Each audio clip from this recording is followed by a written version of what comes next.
रायगड जिल्ह्यातील बहुचर्चित लोणेरे हत्याकांडातील आरोपीच्या अखेर पोलिसांनी मुसक्या वेळल्या। या प्रकरणातील आरोपी अनिस मालदार राहणार मालदारवाडी जिल्हा रत्नागिरी यांनी तरुणीला अतिशय क्रूर पद्धतीने जीवेत ठार मारले।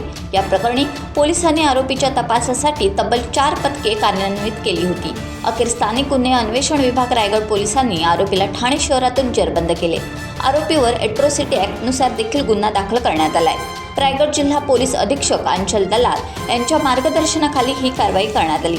आरोपीला न्यायालयात पोलीस कोठडी मिळण्याकरता हजर केले असता 30 एप्रिलपर्यंत कोठडी सुनावण्यात आली आहे।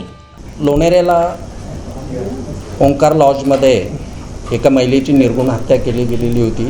त्या हत्येचा आरोपी अनिस मालदार याला पोलीस गुन्हा दाखल झाल्यापासून शोधत होते। महाराष्ट्राच्या विविध जिल्ह्यांमध्ये पोलिसांची पथकं त्यासाठी कार्यरत होती।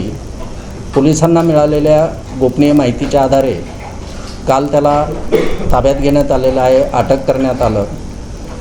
आज माननीय न्यायालयासमोर त्याला हजर करण्यात आलेलं आहे। माननीय न्यायालयानं त्याला 30 एप्रिलपर्यंतची पोलीस कस्टडी दिलेली आहे।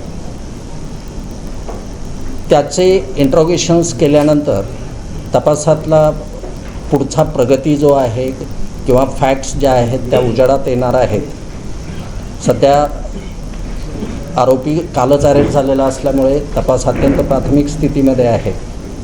थँक्यू। तपास पथकं साधारणतः किती मार्गावरती होती आणि कशा पद्धतीने कोणत्या ठिकाणी रायगडच्या पोलिसांनी त्याला जेरबंद केलं? 8 ते 9 तपास पथकं रत्नागिरी जिल्ह्यामध्ये ठाण्याला, मुंबईला, नवी मुंबईला आरोपीचा शोध घेत होती।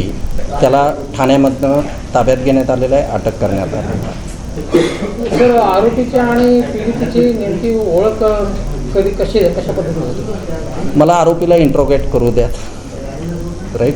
तेवढा पुरेसा वेळ नाही भेटलेला अजून। आपण न्यायालयाकडे किती दिवसांची पोलीस कोठडी मागितली होती? 7 दिवसांची पोलीस कोठडी मागितलेली होती। न्यायालयानं सध्याची 30 तारखेपर्यंतची पोलीस कोठडी दिलेली आहे। टाइम्स डिजिटलला लाईक करा, सबस्क्राईब करा, शेअर करा आणि बेल आयकॉन दाबायला विसरू नका। पाहत रहा टाइम्स डिजिटल।